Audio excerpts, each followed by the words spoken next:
অবাক করা বন্ধুত্ব এবং জনসমাগম। প্রথম দিকে শিয়ালটিকে দেখে মানুষ কিছুটা ইতস্তত করলেও খুব দ্রুতই তার বন্ধুত্বপূর্ণ এবং নির্লিপ্ত আচরণ সবার মন জয় করে নেয়।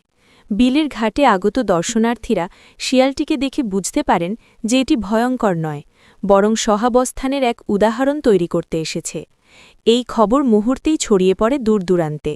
বিভিন্ন জেলা থেকে কৌতূহলী মানুষ ভিড় জমাতে শুরু করে বিলের ঘাটে। উদ্দেশ্য একটাই, মানুষের এত কাছে আসা এমন শান্তশিষ্ট শিয়ালটিকে নিজ চোখে দেখা। শিয়াল মামার জনপ্রিয়তা। এই শিয়ালটি এখন স্থানীয়দের কাছে এক সেলিব্রিটির মতো। তার আগমন এই বিলের ঘাটটিকে পরিণত করেছে এক নতুন পর্যটন কেন্দ্রে। শিয়াল মামার খাদ্যগ্রহণ। দর্শনার্থীদের আগমনের সঙ্গে সঙ্গেই শুরু হয় শিয়াল মামাকে আপ্যায়ন করার পালা। মানুষজন রুটি, চিপস, বিস্কুট, পাউরুটি নানান ধরনের খাবার নিয়ে বিলের ঘাটে আসে।